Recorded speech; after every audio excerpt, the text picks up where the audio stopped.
Number 12, mirror neurons. Your brain has these weird little cells called mirror neurons that basically spy on everyone around you and copy their movements without asking permission first. When someone you're talking to crosses their arms, your brain starts plotting to cross yours too. When they lean in, you lean in. It's like having a creepy behavioral stalker living in your head, except it's actually making you more attractive. This subconscious mimicry creates something psychologists call the chameleon effect, and people who do it naturally are rated as more likable, trustworthy, and yes, more attractive. Your brain is essentially catfishing people into thinking you're more compatible than you actually are.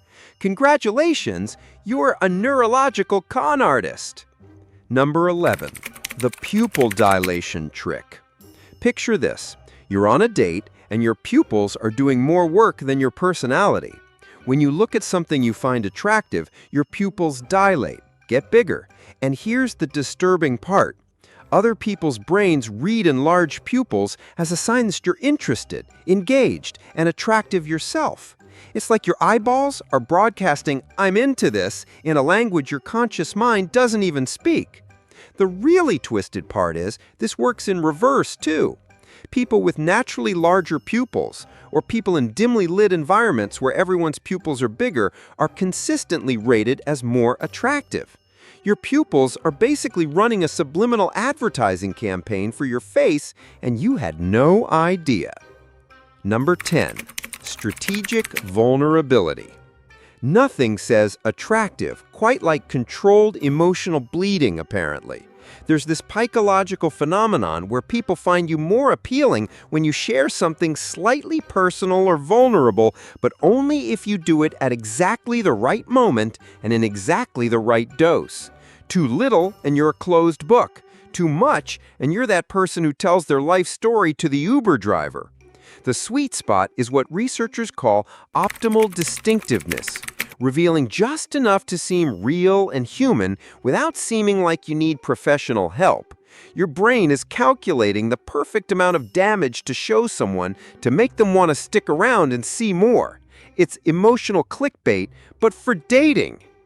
Number 8, the Similarity-Attraction Paradox.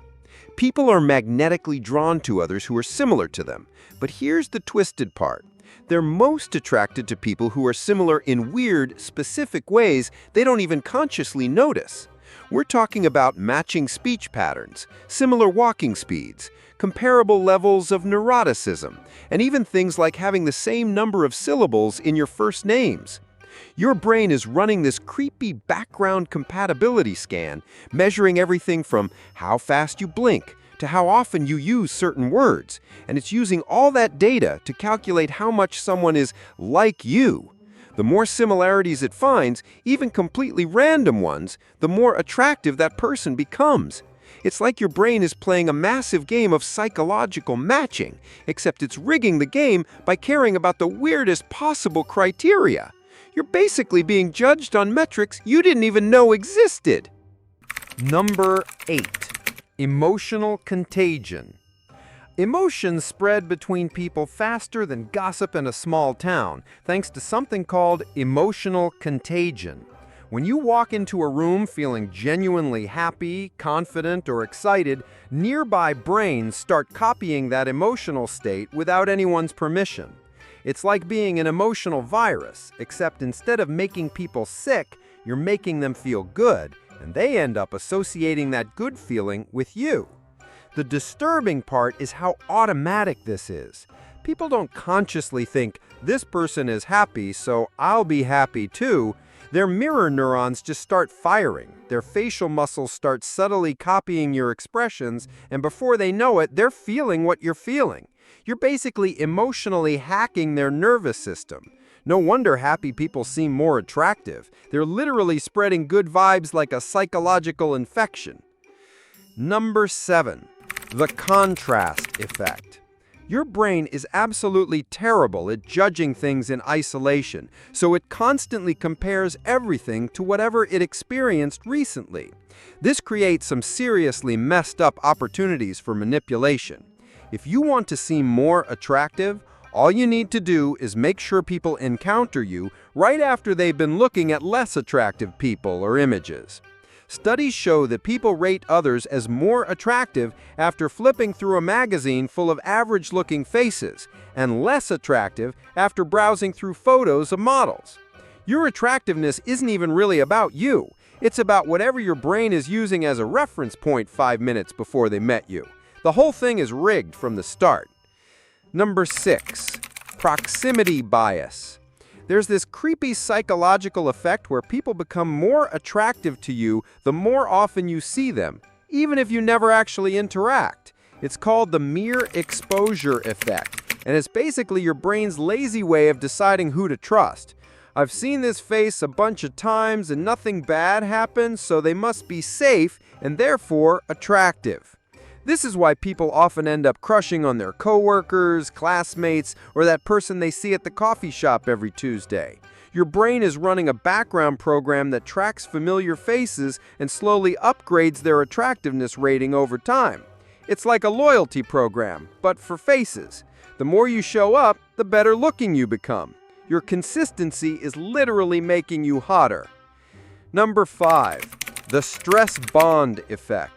Your nervous system has this weird quirk where it can't always tell the difference between I'm terrified and I'm excited, which creates some seriously twisted opportunities for accidental romance. When you're in a stressful situation with someone, whether it's getting lost together, being stuck in an elevator, or even just running late to catch a train, your body dumps adrenaline into your bloodstream and your brain has to quickly figure out what to do with all that energy. Sometimes your brain makes a fascinating mistake. It looks around, sees an attractive person nearby, and goes, "Oh, this heart-pounding, sweaty palms feeling must be because I'm attracted to them." It's called misattribution of arousal, and it's basically your fight-or-flight response accidentally working as a wingman. Shared stress creates a psychological bond because both your brains are confused about whether you're running from danger or running toward romance. You're trauma bonding, except the trauma is just mild inconvenience. Number 4. Social proof magnetism. Nothing makes you more attractive than other people thinking you're attractive, which creates this bizarre psychological feedback loop where popularity breeds more popularity. When someone sees you surrounded by friends, laughing, clearly enjoyed by others, their brain automatically assumes you must be worth knowing. It's like crowdsourced validation, except the crowd is doing the thinking for everyone else. This is why being seen with attractive friends makes you seem more attractive, why having active social media appears more desirable, and why confidence is so magnetic, because it signals that other people have already approved of you. Your social circle is basically a walking advertisement for your personality, and everyone's brain is reading the reviews before deciding whether to swipe right on you as a human being. You're not actually becoming more interesting, you're just borrowing other people's social credit scores. Number 3. The Reciprocity Trap. There's this disturbing psychological law that says when someone does something nice for you, your brain immediately goes into debt collection mode and starts plotting how to pay them back. But here's the manipulative genius part.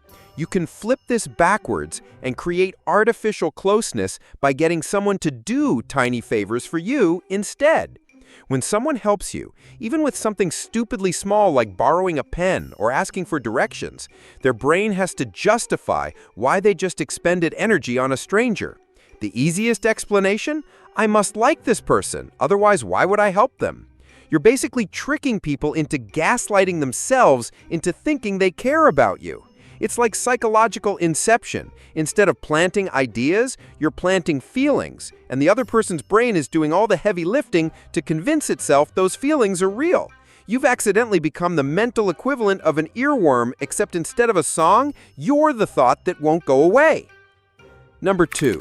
The uncertainty effect. Your brain gets bored by predictability faster than you get bored by your Netflix recommendations, but it becomes absolutely obsessed with uncertainty. When someone's feelings toward you are unclear, when you can't quite tell if they're into you or just being polite, your brain goes into overdrive trying to solve the mystery. It's like turning yourself into a human puzzle that someone's mind can't stop trying to figure out. You've accidentally become the mental equivalent of an earworm, except instead of a song, you're the thought that won't go away. Number 1. The Competence-Warmth Paradox. Every person you meet gets immediately sorted by your brain into a 2x2 grid based on 2 questions. Are they capable, and do they mean well? Most people try to max out both categories, but here's the disturbing truth. Being perceived as too competent actually makes you less likable unless you occasionally show some harmless flaws or vulnerabilities. It's called the pratfall effect, and it happens because perfect people trigger other people's insecurity alarms. When someone seems too put together, too successful, too good at everything, our brains start looking for reasons to dislike them as a psychological self-defense mechanism. But when that same competent person trips on a sidewalk, spills coffee on themselves, or admits they're terrible at parallel parking, suddenly they become irresistibly attractive. The twisted psychology here is that your brain needs permission to feel comfortable around impressive people. Those small imperfections aren't just humanizing. They're literally sending a signal that says, it's safe to like me, I'm not going to make you feel bad about yourself. The most successful politicians, celebrities, and leaders all understand this instinctively. They'll mention their terrible cooking skills or their fear of spiders because it gives everyone else's ego a place to hide. You're literally more likable when you're 95% perfect than when you're 100% perfect, because that last 5% of human messiness is what makes other people's brains feel safe around you. It's like psychological camouflage. You're hiding your intimidating competence behind relatable flaws, so people don't feel threatened by your success. But the really manipulative part of all of this? None of these tricks require you to actually become a better person. They're just exploiting the weird, irrational ways human psychology works. Your brain is running on software that was designed for a completely different world, and attractive people, whether they know it or not, are just really good at working within the system's glitches. We're all walking around with Stone Age brains trying to navigate a modern world, and the people who understand the bugs in our psychological operating system have a massive advantage in every social situation they enter. That's all for today. I'll be making more videos like this, so subscribe if you don't want to miss them.